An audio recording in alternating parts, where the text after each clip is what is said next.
What's up, metalheads? My name's Jamie. This is the Blades and EDC channel. Thank you guys so much for being here. I really do appreciate it. Today I have a very interesting Spyderco for you guys to check out. This is the Spyderco Subvert. This comes to me from my friend Julio. Will be available in the knife cell. I do want to point out these are aftermarket Micarta scales. It originally comes with some orange G10 scales, which are terribly ugly. Terribly ugly.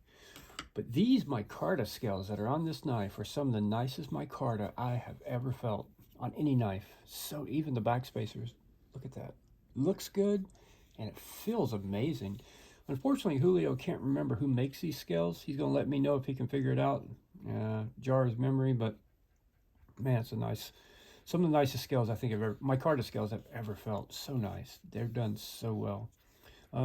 We get the specs on this beast real quick and attempt to give you some size comparisons.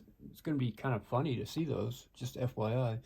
Overall length 9¼ inches, blade length 4.125 inches, blade thickness is 150 thousandths. The weight is 6.125 ounces. The handle width is 1.125 inches. The handle thickness is 3/4 inch. S30V blade steel, I think I already said that. Cage ceramic ball bearings. This does not come, this is right hand tip up only, even on the factory scales. So you only get right hand tip up only, show side. You cannot reverse the pocket clip. So they don't care about the lefties with whoever made this. Actually, this knife is designed by someone named Nati Amor, and I'm not making that name up. And it's not spelled like you're thinking. I'm not talking Nati, I'm talking Nati, N-A-T-I. It is the first name. A-M-O-R is the last name. I am not familiar with that designer at all. I would assume they're probably in a tropical environment somewhere where kukris are popular. It's the only thing I can think of. This is such a ridiculous knife for a folding knife. Honestly, it really is. It's ridiculous. Look at this thickness. Those are titanium liners in there. Thick, thick, thick titanium liners. Thick blade stock. Heavy as hell, but absolutely ridiculously good action. You gotta be careful though. It'll get you if you're not fast.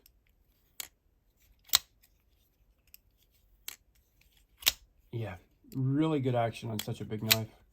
For me to be able to deploy it like this, pretty impressive. I have a medium-sized hand. I mean, look at this. Look at this. Look how much on both ends, you know what I mean? Goodness. Way too much for me. We'll pull out some big knives, the biggest I have to show you. This is the XM18 3.5 inch. Makes it look tiny. This is the Medford and Fraction. Again, makes it look pretty small. Those are large knives. Here's the Microtech SOCOM Elite Bravo SOCOM Elite. I can't remember that one. That one there. What else we got that's really large? How about the Demco 8020? Even makes that one look pretty small. Let's do the Paramilitary 2. Goodness. This thing's enormous. I kid you not. It is enormous. How about the Spyderco Manix 2?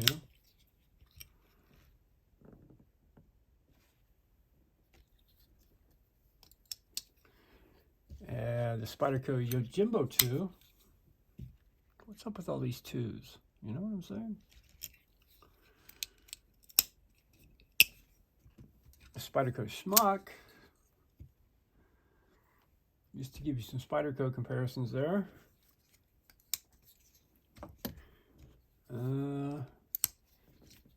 We'll do a couple of the regulars. Here's the, excuse me, the Benchmade Bug Out.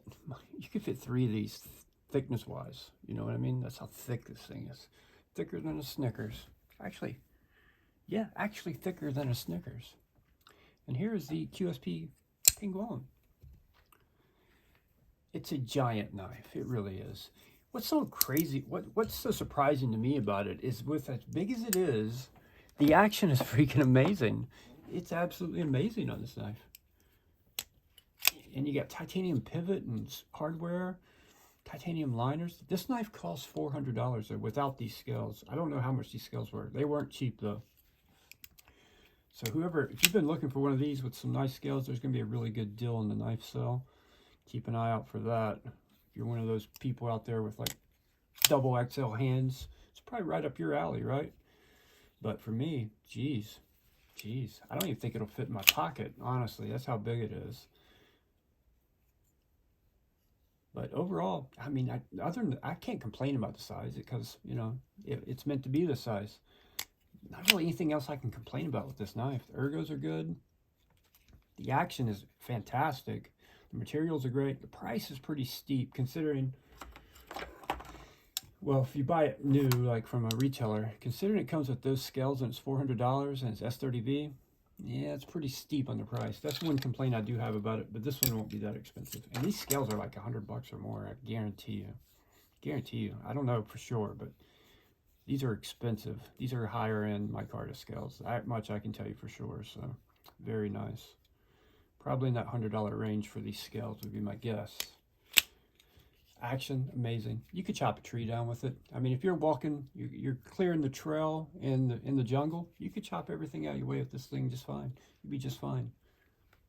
I mean, yeah, pretty awesome. This one's for the larger human or the Spyderco collector.